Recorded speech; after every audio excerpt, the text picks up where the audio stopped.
Esse é o Ancapsu e nós vamos falar agora sobre a situação na Ucrânia. Hoje é dia 3 de março, são 8 horas da manhã aqui no Rio de Janeiro, 1 hora da tarde lá em Kiev, no momento que eu gravo esse vídeo, e houve uma grande explosão no subúrbio russo de Kolomna, perto de Moscou. Uma explosão muito grande que o pessoal não sabe bem o que aconteceu ali, mas é justamente na cidade onde fica uma fábrica de munições e foguetes russos ali na região, que fabricam o famoso Iskander, que é um dos principais mísseis balísticos russos, usado inclusive em bombas nucleares, né? O vídeo mostra um grande barulho, uma grande explosão que chegou a clarear o céu ali na região, e o local fica próximo também de onde caiu um drone ucraniano outro dia mesmo. A gente falou que o drone ucraniano chegou muito longe, mas não explodiu, foi talvez abatido, ou teve algum problema mecânico e caiu. É perto dali, né?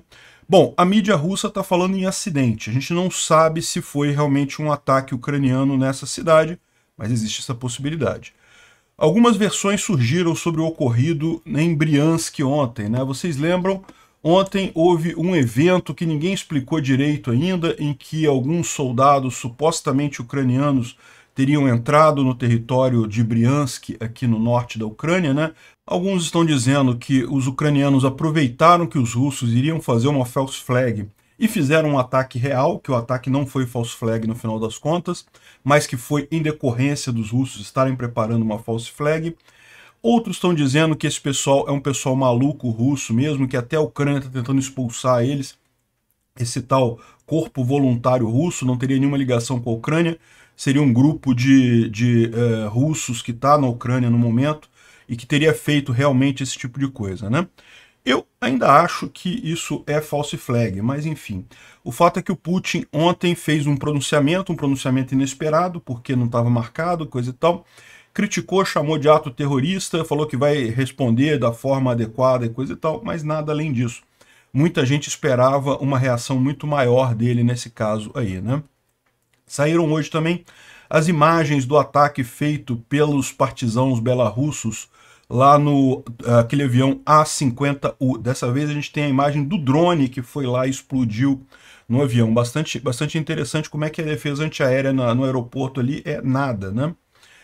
Bom, em Bakhmut a situação ficou mais complicada. Tem muitas indicações de que os ucranianos estão saindo de Bakhmut, estão preparando a sua retirada. Várias pontes foram detonadas de ontem para hoje e, além disso, eles estão já com alguns grupos já estão com ordem para a retirada, né? Isso faz sentido, é a decisão correta, como a gente viu. Bakhmut não é uma cidade estratégica. No momento que chegou o risco de cortar a O0506, era realmente o melhor é realmente sair, né? O melhor é sair da cidade e preparar a próxima linha de defesa aqui, que é o próximo ponto importante nessa história, né? Bem, mas tem gente ainda dizendo que não, que os ucranianos não vão sair de Bakhmut. Vamos ver o que acontece, né? Surgiram também algumas imagens do Kadyrov. Lembra que a gente falou do Kadyrov, que havia uma suspeita que ele teria problema de falência renal? Realmente ele está muito inchado. Isso é sintoma mesmo de falência renal. Será que ele foi envenenado? Vamos entender esse assunto, vamos falar sobre esses e outros assuntos em detalhes. Essas notícias foram sugeridas por Sagat Bordiev, Sr. Pingo, o cachorro Mequetrefe e várias outras pessoas. Obrigado aí ao pessoal que sugeriu a notícia, obrigado a você que está assistindo o nosso vídeo. Se você gosta do nosso conteúdo, por favor, deixe o seu like e se inscreva aqui no canal, né? Pois bem, vamos começar vendo a questão da explosão lá em Kolomna, né? Na região de Moscou. Teve uma forte explosão que foi ouvida nas áreas ali ao redor da cidade. Só para mostrar para vocês aqui no mapa, fica bem aqui para cima, né? Moscou está logo aqui. Essa é um distrito de Moscou, isso daqui fica no Oblast de Moscou ainda, essa cidade. E justamente você pode ver aqui que tem várias bases aéreas aqui, e ela tem uma grande fábrica que é chamada Design Bureau of Mechanical Engineering, que é justamente onde se fabricam os mísseis Iskander, né? Bom, vamos mostrar para vocês o que aconteceu nessa cidade, né? Esse aqui é o barulho da explosão. Não dá para ver nada nesse vídeo, dá só para ouvir o barulho da explosão. Dá para ver que é uma grande explosão, né? Aí tem algumas imagens, por exemplo, esse caso aqui, dá para ouvir o pessoal em russo comentando que deu para ouvir um míssil se aproximando, um zunido de míssil e depois a explosão, né? De novo, a gente não sabe se é verdade ou se não é. O cara tá falando que foi isso, uma testemunha do caso, olha só.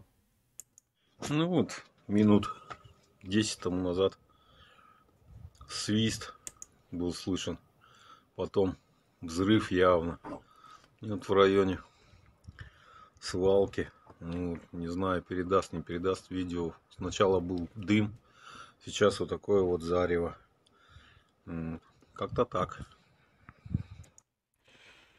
Então, o que o cara está dizendo é que teria sido um zunido de míssil, seria um míssil que teria atingido. Eu acho pouco provável. A Ucrânia não tem nenhum míssil com esse alcance todo. Um drone poderia ter feito isso? Poderia. Outra alternativa é um acidente mesmo, né? Ter um acidente lá na fábrica. Dá para ver que ficou um clarão muito grande aqui. Tem outras imagens do clarão. Tá vendo? Um clarão muito grande lá na cidade. Realmente foi algo... Pegou fogo, teve algum dano bastante sensível aqui, né? Essa imagem aqui, propriamente, parece que não tem nada a ver, tá? Uma imagem antiga que, por algum motivo, o pessoal associou, mas essa imagem aqui não tem nada a ver. Essas aqui é que você vê a explosão que teve lá em Kolomna, né? Bom, e chegou a crescer tanto que o Firmes da NASA apontou aqui, olha só onde é que foi exatamente o ponto. O Firmes, vocês sabem, é aquele sistema de monitoramento da NASA que monitora incêndios e é usado, entre outras coisas, para detectar queimadas na Amazônia e coisa e tal. E ele bota um pontinho vermelho onde tem um grande incêndio em terra, né? E pelo visto o incêndio foi tão grande que apareceu aqui no Firmes da NASA nessa coisa, né?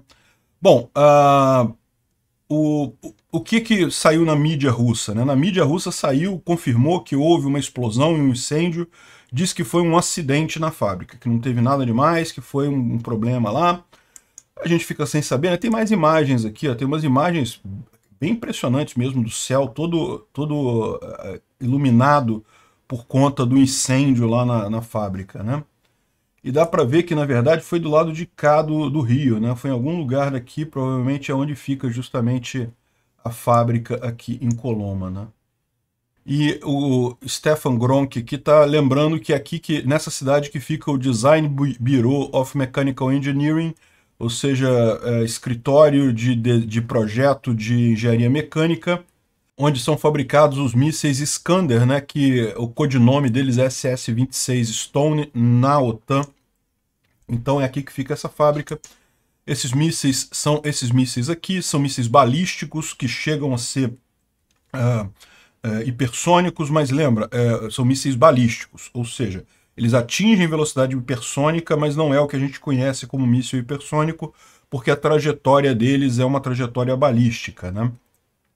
O míssil hipersônico em si, em tese, a capacidade que ele tem é de se manobrar em velocidades hipersônicas. Não é o caso desse míssil. De qualquer forma, é um míssil muito usado pelos russos e ele pode até ter bombas nucleares, ele pode levar bombas nucleares, mas é mais usado com bombas convencionais, né? Aqui, ó, o míssil também pode levar armas nucleares, né? Mas não é o caso, e ele volta e meia é usado contra a Ucrânia. Então, se causou algum dano na produção desse míssil, que coisa ótima. Se foi acidente ou se foi ataque, não interessa.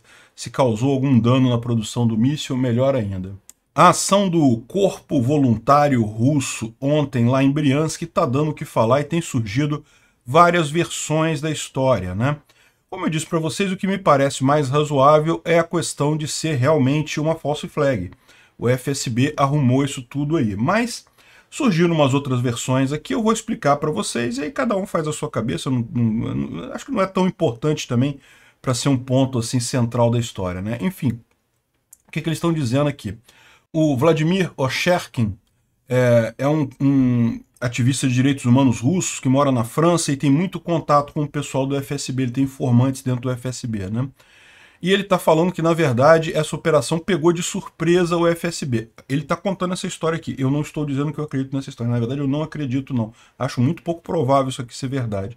Mas enfim, ele está dizendo que foi o seguinte: os russos iriam fazer uma false flag ali na região. Já estava tudo preparado. Eles tiraram as tropas do exército regular russo dali, que fazem normalmente o policiamento da fronteira naquela região, e iriam fazer um false flag. Iriam mandar um monte de elementos do próprio FSB, vestidos como ucranianos, para entrar nas cidades e matar crianças, matar mulheres e coisa e tal. E de fato, se você lembrar, quando a gente explicou ontem esse incidente, ele começou assim, com a mídia já falando que tinha entrado um grupo de 50 sabotadores ucranianos e coisa e tal, que tinham entrado na vila, feito reféns e atirado em pessoas e matado crianças e coisa e tal. Então a notícia que saiu primeiro foi essa, era a notícia do false flag do FSB já sendo espalhada, né? Só que aí o que aconteceu, segundo a versão que ele está dizendo aqui, o pessoal da Ucrânia percebeu isso e achou que a melhor maneira de contra-atacar essa false flag era, de fato, mandar esse grupo, corpo voluntário russo, para lá, para o pessoal gravar o vídeo, dizendo que não, a gente não está fazendo violência, não vamos fazer nada contra a população civil, não temos nada contra ninguém, coisa e tal, só queremos alertar vocês para lutar contra o Putin, coisa e tal. Nós não viemos aqui como uma unidade de reconhecimento e sabotagem, mas como uma liberação da Homeland, né? Eles são russos, né? Então, ou seja, qual que foi a história aqui? Os russos iriam preparar uma false flag muito feia. Os ucranianos mandaram o pessoal, né, aproveitaram que não tinha guardas russos na região e coisa e tal, e eles gravaram um vídeo dizendo que não estão fazendo violência, que não estão fazendo nada, e já retornaram para a Ucrânia. Ou seja, acabaram matando a false flag do FSB.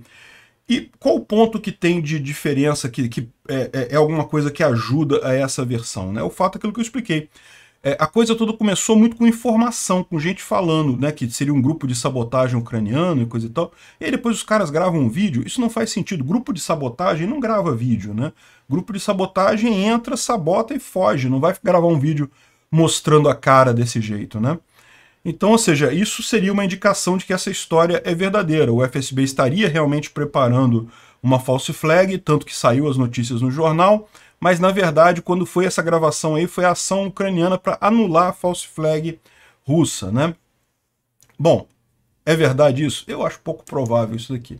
Tem uma outra versão dessa história que parece que uma pessoa fez uma reportagem com um dos membros desse grupo Corpos Voluntários Russos aí, e ele explicou qual foi essa operação. E segundo ele, essa operação foi planejada ao longo de um mês, não foi false flag, eles realmente planejaram e fizeram isso, mas não tem nada a ver com o exército ucraniano. Foi esse grupo de russos que quer forçar uma queda do Putin e coisa e tal, e que eles acharam que essa seria uma maneira legal de fazer isso, né, de entrar lá na Rússia e coisa e tal.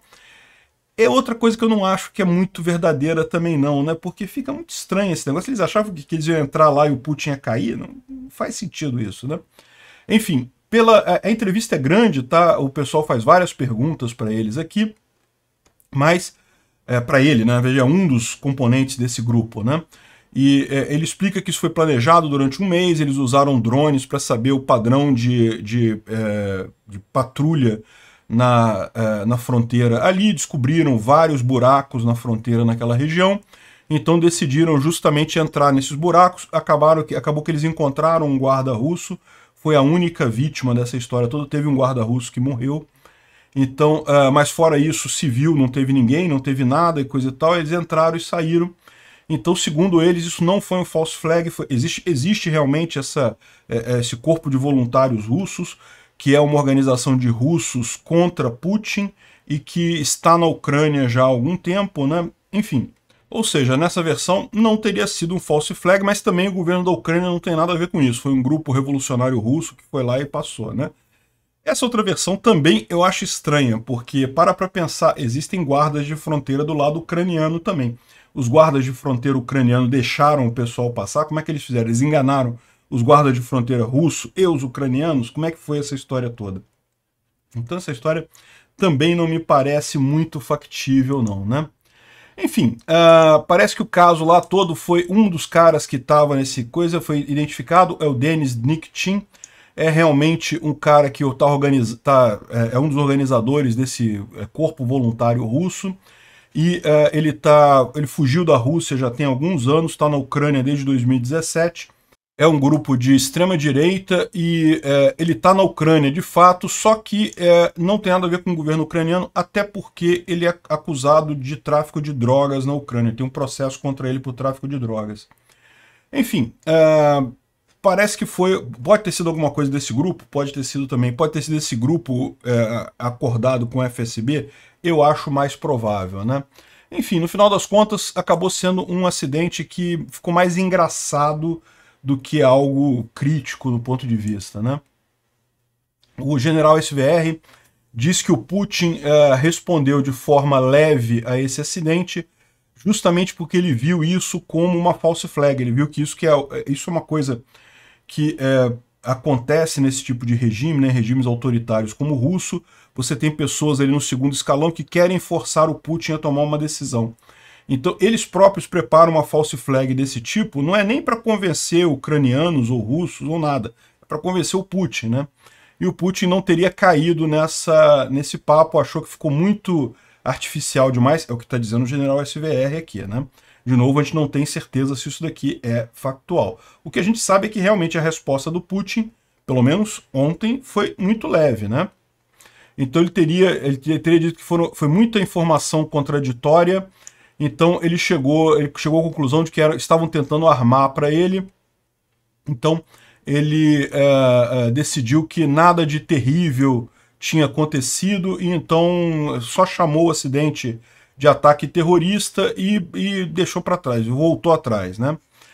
Havia a insinuação de que ele estaria preparando um discurso muito mais pesado, estaria fazendo um discurso muito mais forte. Acabou que ele voltou atrás na hora de fazer o discurso, falou só em ataque terrorista.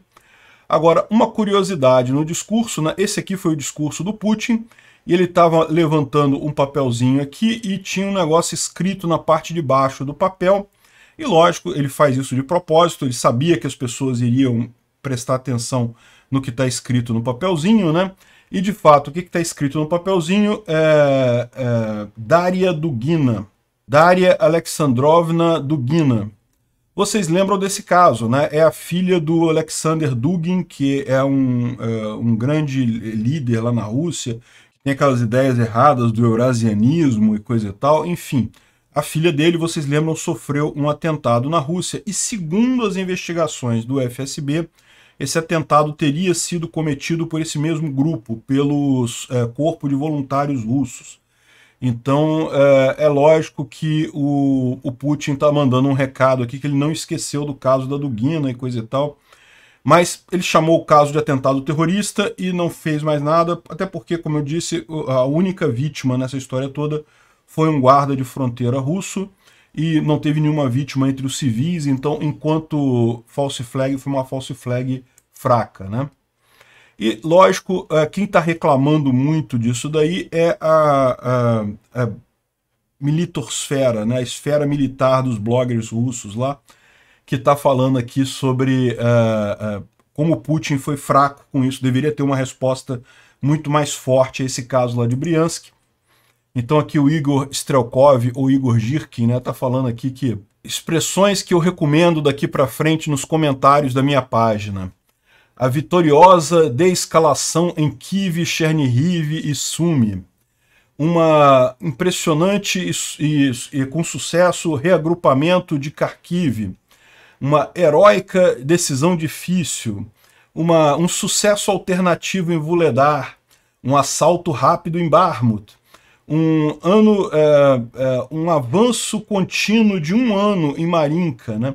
Ou seja, está colocando expressões aqui que dão a entender que são coisas positivas, mas se você parar para pensar, são, na verdade, chacotas, né? Um sucesso alternativo em Vuhledar, ou seja, não teve nada, não ganharam nada, né?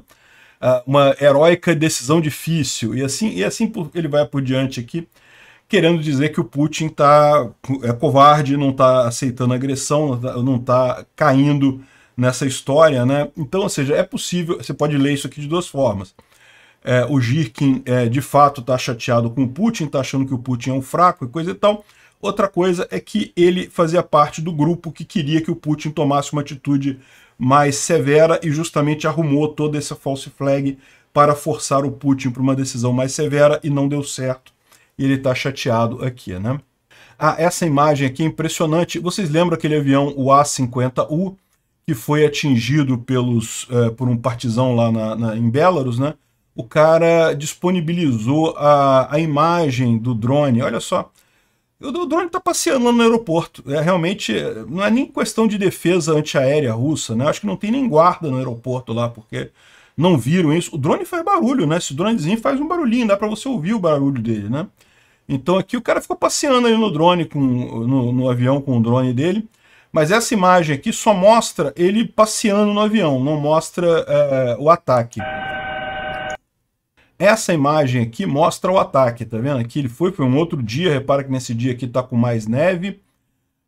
E aí ele fez, esse vídeo inteiro vai desde a decolagem do drone, onde foi ele perto do aeroporto, até ele chegar aqui perto, e eu vou adiantar um pouquinho. Olha o barulho do drone. Esse barulho dá para você ouvir, dá para ouvir muito fácil no final das contas do barulho, né? Aí o drone vai pousar nessa coisa aqui, ó, que é o VSAT, é a comunicação de satélite desse avião. É uma parte mais frágil do avião de fato, né? Então ele pousa aqui e aqui que vai ser a explosão. Explodiu. Lógico, não dá pra gente saber qual foi o dano causado ali, né? Mas dá pra ver que realmente eles fizeram a coisa e é uma lambança completa isso. Aqui tem o diagrama esquemático aqui do avião, ele mostrando que essa região aqui é antena e coisa e tal, e aqui na frente está justamente o VSAT, né? A comunicação de satélite, que justamente como tem que comunicar com o satélite, ele é uma proteção mais leve aqui em cima. Então justamente quem atacou fez uso disso para tentar destruir aqui as capacidades do avião, né? Se chegou a causar muito dano ou não, a gente não sabe. A gente sabe que o avião decolou depois de lá, tá? Ele conseguiu decolar e saiu para algum outro lugar na Rússia, provavelmente para receber manutenção. A questão toda vai ser rápido de recuperar o avião ou não, né? Isso que a gente não sabe. De qualquer forma, impressionante aqui o ataque. Hoje cedo teve um ataque em Helenovka, que fica próximo a Donetsk. Fica próximo a Donetsk, mais alguma coisa que foi explodida. Isso aconteceu agora há pouco, 11 horas lá no horário lá de Kiev, né? Ou seja, umas 6 horas da manhã aqui no Brasil, que teve essa explosão aqui, uma grande explosão, deve ter sido algum depósito de munição grande ali, né? E também em Mariupol teve várias ações da defesa antiaérea lá e teve explosões em solo também.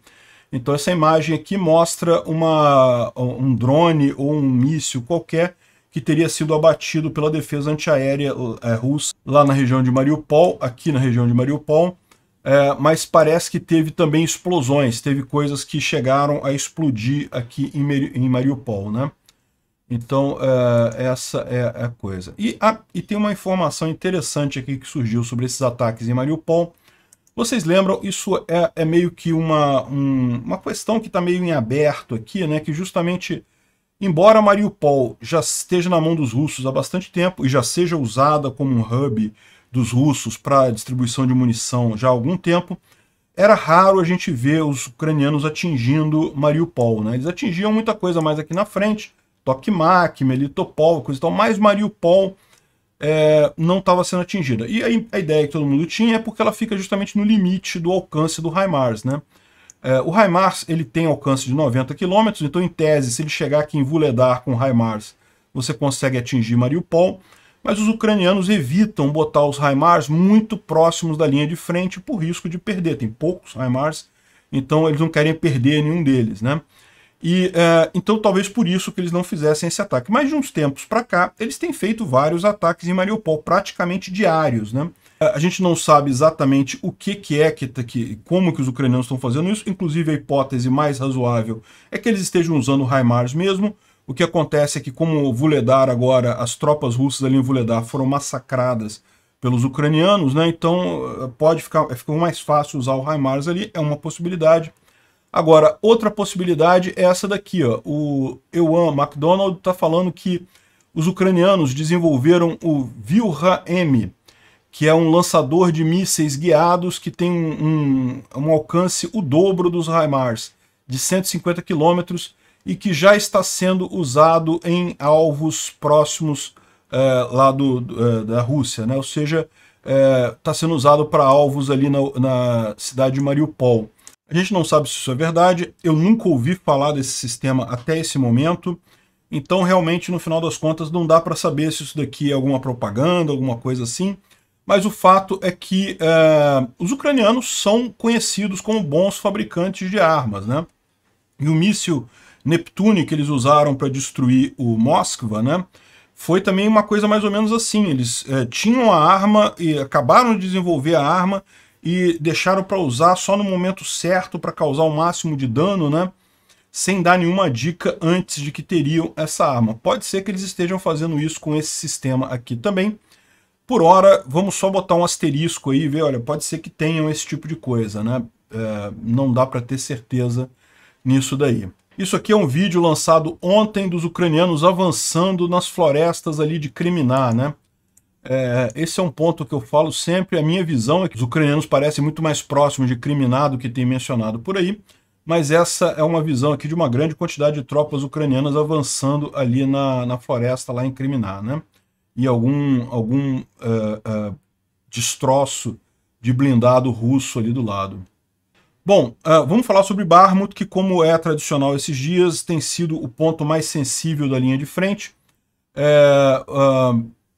Os guerrilheiros do grupo Wagner lançaram ontem um vídeo dizendo, olha, nós tomamos Bakhmut, já estamos em Bakhmut, acabou, Bakhmut já é da Rússia e coisa e tal.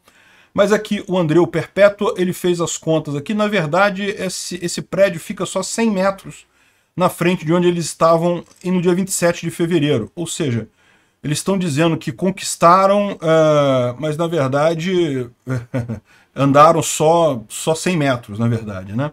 Então não tem conquista nenhuma, essa região aqui é muito pouca coisa que avançou.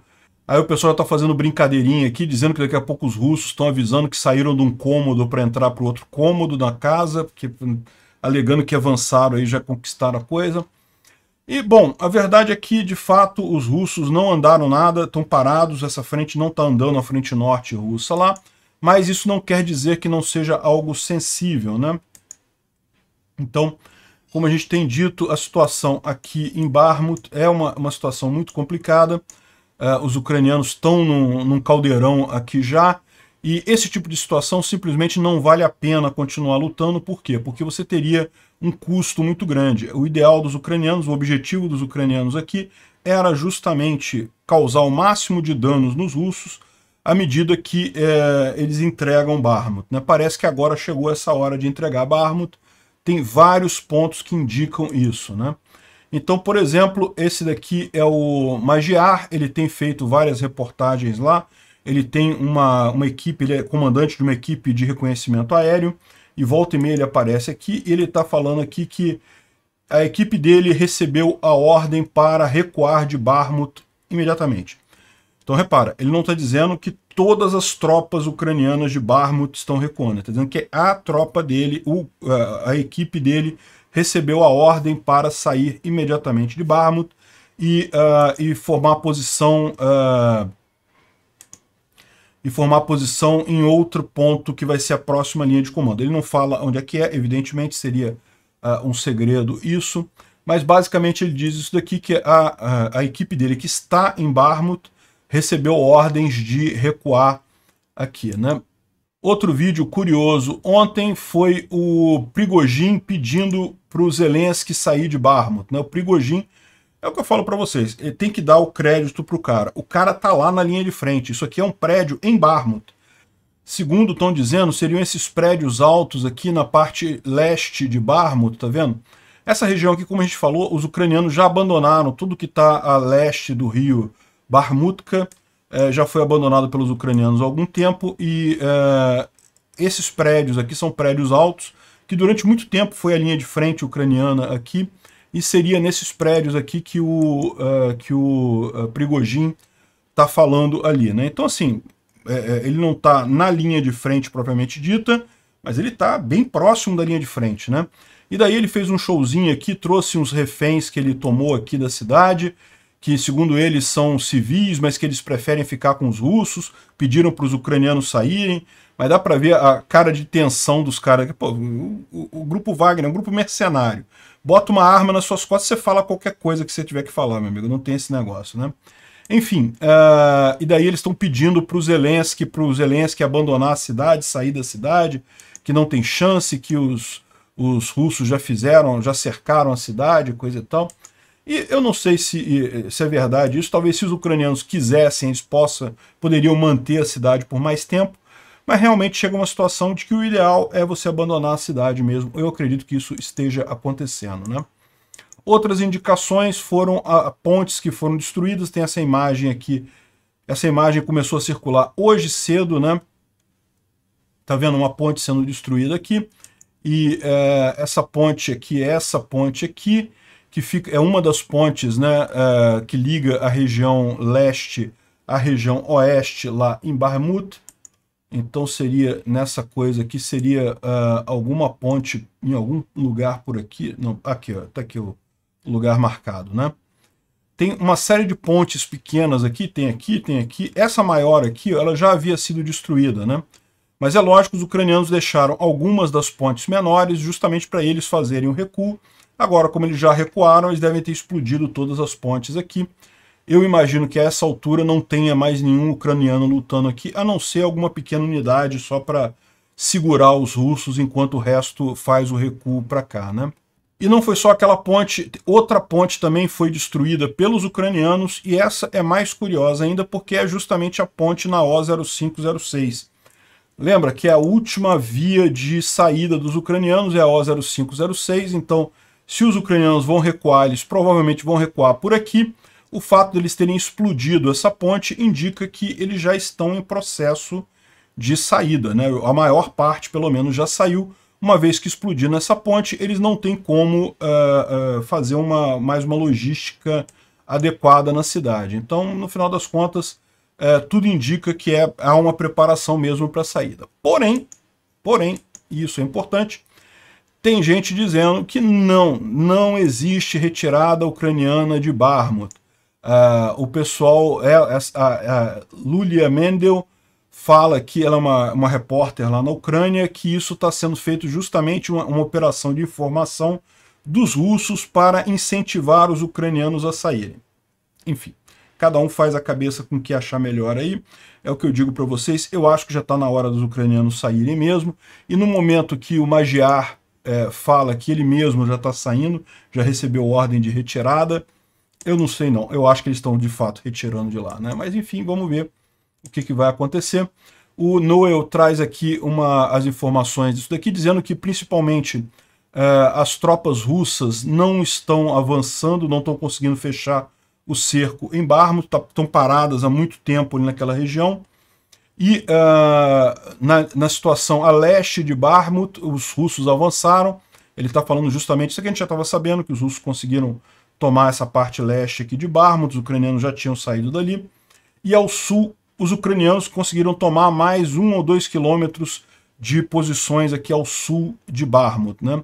Naquela região ali de Ivanivsk. Então essa é a situação ali em Bakhmut, uma situação crítica. Tudo leva a crer que os ucranianos estão fazendo a evacuação lá, né? Vamos fazer rapidamente aqui a nossa revisão da linha de frente, que não vai ter grandes novidades, porque na verdade o único local digno de nota é Bakhmut mesmo nesse momento. Mais uma vez, os ucranianos repeliram ataques ali em Kriminá e Bilorivka. Os russos não conseguem avançar aqui, e como a gente viu, tem indicações de que os ucranianos estão avançando nas florestas, né? Segundo diz o DFMON, parece que os russos decidiram mandar as forças de Kriminá para Vuhledar. Vuhledar realmente é muito mais sensível, mas Kriminá também, estrategicamente, é muito mais importante, né? Curioso como é que os russos, no final das contas, avançar mesmo, eles só avançam em Bakhmut, que não é estratégica, né? Kriminá é bastante estratégica, por quê? Porque daqui você pode chegar a Lima, né? Se eles conseguirem retomar essa região aqui, podem chegar a Lima, que aí é uma ponte para Sloviansk. E, por outro lado, se os ucranianos tomarem Kriminá, repara como é que toda essa parte aqui de Severodonetsk, Lysychansk, coisa e tal, perde o suporte aqui do norte, né? Eles ainda têm abastecimento pelo sul e pelo leste, mas se Kriminá cair, a situação de Severodonetsk e Lysychansk para os russos fica complicada. Aqui ele fala sobre os avanços ucranianos ao sul de Vuhledar, como eles conseguiram de fato avançar bastante, tem imagem aqui mostrando isso, né? E também em Donetsk, nenhuma grande mudança, né? Ou seja, não teve nenhuma mudança significativa aí de ontem para hoje. O Arestovich também fez a live dele tradicional. Ele diz aqui que acha que esse envolvimento da China não vai acontecer. Aquilo que eu falei também, o que eu acho que está acontecendo aqui é a China dando alguma indicação para os Estados Unidos, querendo alguma vantagem, nada além disso, né? Ele falou sobre aqueles ataques na parte sul ali de Krasnodar, que a gente falou outro dia, né, que teriam sido drones e coisa e tal. Ele está dizendo aqui que não teve nada a ver com a Ucrânia, isso não, que isso foram separatistas do Ural, né? A região separatista do Ural, ou então partisãos que fizeram isso. Então a Ucrânia não está querendo se ligar com esses ataques, não, né? Ele fala sobre a retirada de Bakhmut, segundo ele, isso é o esperado, a retirada de Bakhmut, e que não tem nada demais, a ideia de Bakhmut era só causar danos aos inimigos mesmo, e causaram 6 a 7 vezes mais mortes de russos do que de ucranianos, e que todo mundo agora sabe que a Ucrânia está colocando o máximo do seu esforço na preparação da contraofensiva, né? Ele fala sobre os pacotes de armas que eles receberam, que incluíram drones, e que muita discussão relativa aos tanques, se os tanques vão chegar a tempo da contraofensiva ou não.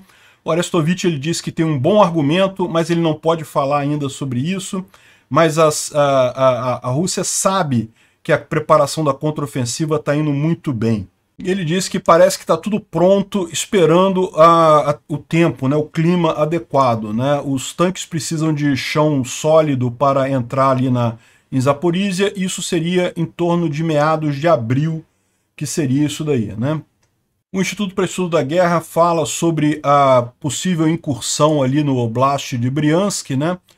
E os ucranianos dizem que não fizeram nada e coisa e tal, e daí ele discute aqui algumas possibilidades sobre isso. E segundo ele aqui, algumas pessoas diziam que a ideia daquilo ali é transformar a operação militar especial em guerra, né?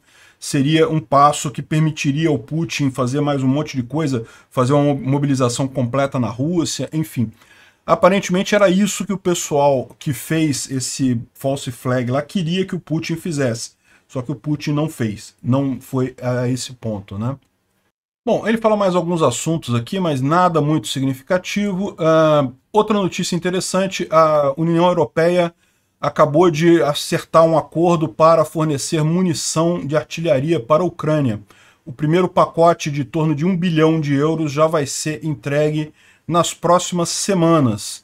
Então, muito interessante isso daqui, porque justamente munição de artilharia vai ser algo necessário para a contraofensiva, né? Os russos estão montando mais trincheiras na Crimeia. Olha só, mais trincheira na Crimeia. Eles já estão meio que dando como certo que vai haver ali uma ofensiva ucraniana que vai chegar na Crimeia. É bom esperar mesmo. Outra coisa curiosa, o pessoal na Rússia está reclamando que não consegue mais comprar drones DJI. Isso não está mais disponível na AliExpress para russos, para compradores russos, né? E é aquilo que eu falo para vocês, isso muito provavelmente é pressão americana por conta das sanções indiretas, que é um grande risco. Não basta a empresa, você não vender para os russos, se a sua empresa vende para alguém que entrega para os russos, você pode sofrer sanções também. E a DJI, que é uma grande fabricante de drones, talvez a maior fabricante desses drones simplesinhos aí de uso, ela não quer perder o mercado americano, que é muito maior do que o mercado russo, né? E isso daqui é uma coisa bastante crítica do ponto de vista da russo, por quê? Porque esses drones pequenos, como a gente tem falado, drones comerciais, têm sido usados nessa guerra. O pessoal usa isso para fazer reconhecimento, para olhar o campo de batalha, enfim, mesmo que eles não tenham muita capacidade militar, eles são usados porque são baratos, então é muito fácil você ter aquilo ali. Então, o fato dos russos não estarem conseguindo comprar drones no AliExpress é um bom sinal, no final das contas, né? Pois é, olha só como é que está o Kadyrov. O Kadyrov apareceu num encontro lá na Chechênia, né? E aqui outra imagem dele também. E dá para ver que o cara tá bem inchado mesmo, né? Você lembra, a gente falou nos últimos vídeos que alegam que ele está com falência renal. Os rins não estão funcionando, né? E que isso, inclusive, poderia ser devido a algum tipo de veneno, né? A Rússia, vocês sabem, a pessoa adora veneno lá. E sim, existem alguns venenos que a função é justamente destruir as estruturas ali do rim, e daí a pessoa morre, né? E você sabe, quando a pessoa tem deficiência renal, quando ela tem problema nos rins, ela tipicamente incha, ela fica inchada e coisa e tal, justamente porque o corpo não consegue eliminar a água, né? Então não é que a pessoa fica gorda, ela fica inchada mesmo. E dá a impressão de que é mais ou menos isso mesmo que está o Kadyrov aqui, né? Ou seja, pode ser que tenha uma verdade por trás disso daí, né? E por final, aqui passou na televisão russa ontem o pessoal discutindo. A gente tem que admitir que a gente pode perder essa guerra. A gente não quer, não está procurando alternativas, resultados finais. Ou seja, isso aqui num programa lá da televisão russa. Acho que o pessoal já está batendo aquele desespero mesmo ali na TV russa, né? Ah, não, tem mais uma notícia aqui. Saiu no G1 hoje que a Rússia perdeu muitos tanques na guerra em Vuhledar. Caramba, como a mídia tradicional é ineficiente, né? Eu falei desse caso dos tanques lá em Vuhledar aqui, uma semana atrás isso. Acho que tem mais de uma semana, né? Que foi mais um ataque grande lá em Vuhledar. A gente falou durante vários dias, passando os tanques, né? Tirando as minas lá, explodindo nas minas. E eu falei desse número de 130 tanques, 130 blindados, na verdade, né? Tanques é um número menor. Mas 130 blindados russos foram perdidos ali na região de Vuhledar, né? Então agora que está saindo no Globo essa batalha lá, né? Eu acho que eles não entenderam muito bem que Briansk é bem no norte, porque eles colocaram aqui junto com Batalha por Bakhmut. E aí as Bakhmut, mas depois ele colocou Briansk aqui, que teve o ataque. Bom, pelo menos eles estão falando de alguma coisa que aconteceu recentemente, né? Realmente esse evento de Briansk aí aconteceu ontem, mas é impressionante como é que a coisa tá, a mídia tradicional está falhando na cobertura dessa guerra. Obrigado por assistir o vídeo até o final. Além de curtir, compartilhar e se inscrever no canal, considere se tornar patrocinador com valores a partir de R$ 1,99. Clique no botão Seja Membro abaixo para saber as condições e vantagens de patrocinar o canal. Mais informações sobre o nosso projeto, visite nossos sites indicados na tela.